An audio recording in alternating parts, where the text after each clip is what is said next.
পেটের নিচের অংশে পিছনের দিকে এভাবে আঙ্গুল দিয়ে যখন আপনি হালকা হালকা করে টাচ করবেন দেখতে পারবেন ভিতরে বলের মতো কিছু একটা অনুভব হচ্ছে। ঠিক স্ক্রিনে দেখতে পাচ্ছেন যেভাবে এমনটাই দেখাবে ভিতরে।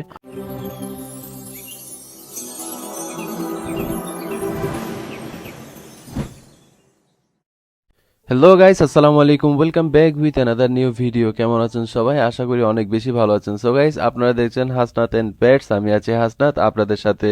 আজকে আপনাদের সাথে গুরুত্বপূর্ণ একটা বিষয় শেয়ার করব, আর সেটা হলো কি, আমি আমার ফিমেল খরগোশটা যে প্রেগনেন্ট সেটা আজকে টেস্ট করে দেখাবো আপনাদের সামনে। আপনারা অনেকেই কিন্তু কোয়েশ্চেন করে থাকেন কিভাবে বুঝবেন আপনার খরগোশ ম্যাটিং করার পর সে প্রেগনেন্ট কিনা।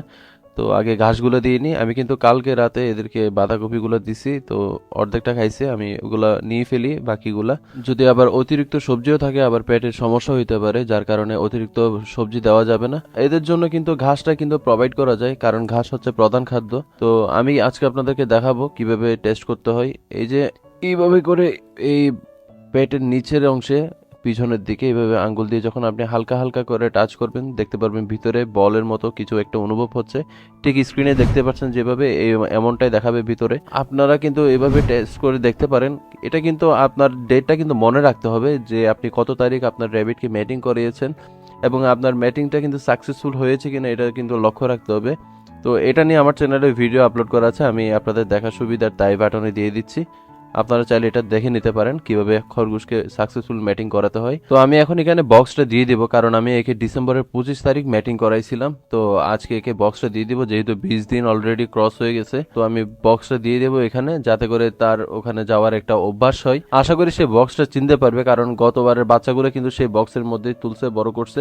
এন্ড হোপফুলি ও বক্সে যাবে, বক্সটা জানবে। আর একটা জিনিস লক্ষ্য রাখবেন, বক্স দেওয়ার সময় সবসময় ট্রাই করবেন খরগোশ যেই পাশে বেশি প্রস্রাব পায়খানা করে ওই পাশে না দেওয়ার, কারণ ওটা কিন্তু ওদের ফেভারিট জায়গা হয়ে থাকে, যেখানে ওরা সবসময় প্রস্রাব এবং পটি করে থাকে। তো আপনি চাইবেন তার এগেনস্ট যেদিকে খালি জায়গা আছে, শুষ্ক জায়গা আছে, ওদিকটা দেওয়ার। যেহেতু দেখতে পাচ্ছেন এদিকে শুষ্ক আছে, তো আমি বক্সটা এদিকে দেওয়ার ট্রাই করব। এন্ড বক্সটা এভাবে দিয়ে এভাবে এখানে কিছু ঘাস দিয়ে দিব। এখানে ঘাস দিয়ে রাখলে পরবর্তীতে সে যখন বাচ্চা দিবে ঠিক তার আগ মুহূর্তে এখানে মুখে খড়কুটো নিয়ে বক্সের মধ্যে সে সুন্দর করে একটা নেস্টিং করবে, আর ওখানে বাচ্চা দেওয়ার সম্ভাবনা থাকবে। যদি তার পরিবেশটা যদি ভালো না লাগে, সে যদি সিকিউর মনে না করে, তাহলে সে কিন্তু বক্সে যাবে না। তো তার জন্য পরিবেশটা ওরকমই হতে হবে, তাকে একটু সিকিউর রাখতে হবে, যাতে করে সে ওখানে যায় বক্সের মধ্যে। তার পরিচিত হওয়ার জন্য কিন্তু আপনাকে বক্সটা কিন্তু অগ্রিম দিয়ে দিতে হবে। যেহেতু আমি এখানে 20 দিন হয়েছে তার প্রেগনেন্সি পিরিয়ড, আমি তখনই কিন্তু একে বক্সটা দিয়েছি। তো তো আপনারাও চাইলে এভাবে বক্স দিতে পারেন, কারণ বক্স দিলে কি হয়, আপনার খরগোশ যখন বাচ্চা দিবে তখন বাচ্চাগুলো এলোমেলো হবে না, এক জায়গায় গুচ্ছিত থাকবে এবং সুন্দরভাবে সুস্থভাবে বড় হবে। কারণ এখন বাইরে প্রচুর ঠান্ডা, যদি এরকম অগোছালোভাবে বাচ্চা দেয় তাহলে ঠান্ডার কারণে বাচ্চাগুলো মারাও যেতে পারে।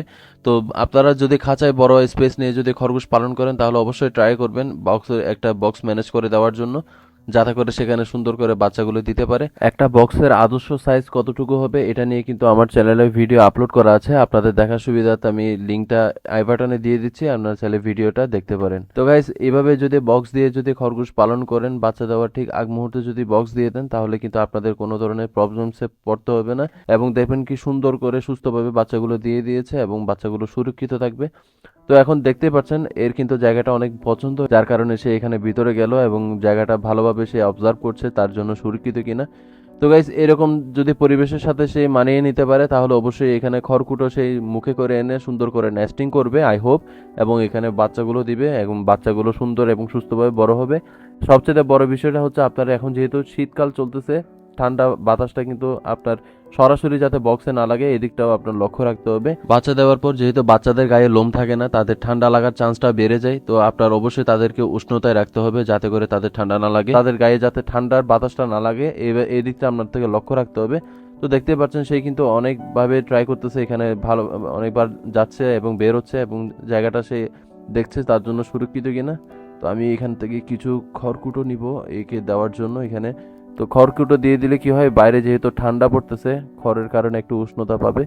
তো সেই যদি প্রয়োজন মনে করে অবশ্যই খড়কুটো মুখে করে নিয়ে সেই বক্সের মধ্যে নিয়ে সুন্দর করে নেস্টিংটা করবে। তো খরগোশ পালন করতে কোন কোন জিনিসগুলো করবেন না এবং যে জিনিসগুলো করলে আপনার খরগোশের জন্য অনেক বেশি ক্ষতি হবে, এই নিয়ে আমার চ্যানেলে ভিডিও আপলোড করা আছে, আপনাদের দেখার সুবিধাতে আমি ভিডিওটি আই বাটনে দিয়ে দিলাম, আপনারা চাইলে ভিডিওটি দেখে নিতে পারেন।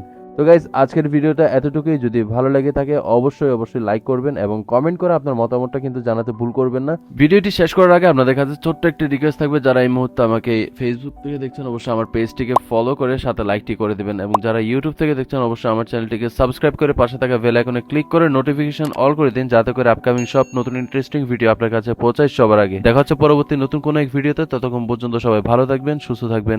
আসসালামু আলাইকুম।